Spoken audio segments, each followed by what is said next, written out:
Chers Wonderfulers, internautes, téléspectateurs, très heureux de vous retrouver aujourd'hui pour vous raconter la suite de ma story.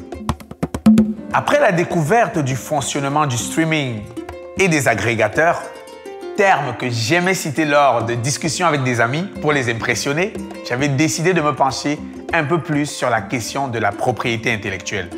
Ayant fait auparavant la démarche d'adhérer à la SACEM lors du premier album de mon groupe Makaz, fais gaffe à ce que tu dis, fais gaffe à ce que tu fais. Je recevais souvent des royalties comme auteur et compositeur de la SACEM.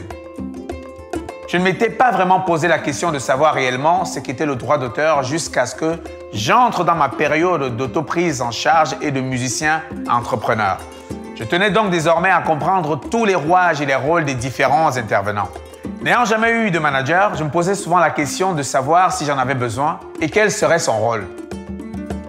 Pour le management, je dirais que c'est trouver et faire le lien entre tous les partenaires qui vont accompagner la carrière de l'artiste, défendre ses intérêts et financiers et moraux, voilà, et puis essayer d'avoir une vision aussi du développement de sa carrière, en fait, pour l'aider à faire les bons choix. Avec la disparition à petit feu du CD et la transformation numérique et robotique de la société, beaucoup de labels fermaient ou faisaient du 360, c'est-à-dire devenaient éditeurs, managers et tourneurs, encore appelés bookers. J'avais décidé de comprendre d'abord toutes les ficelles du métier et si chemin faisant, je faisais de belles rencontres, alors j'aviserais.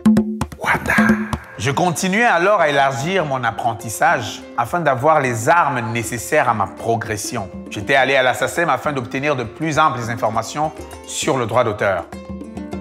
Alors le droit d'auteur, c'est un droit très moderne parce que c'est un droit qui est immatériel. C'est le droit pour un artiste, un créateur, par exemple un compositeur de musique ou un auteur de paroles de chansons, à être reconnu comme le créateur d'une œuvre et à ce titre à avoir un droit patrimonial qui est un droit à être rémunéré. Si on utilise son œuvre, eh bien on le rémunère.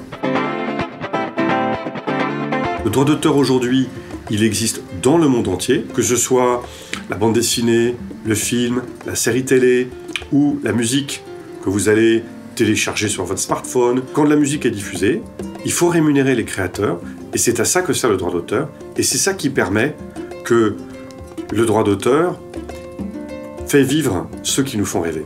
Après une simple et belle explication, j'étais rentré chez moi doublement motivé et décidé à composer, à écrire, bref, à devenir tous les jours auteur-compositeur.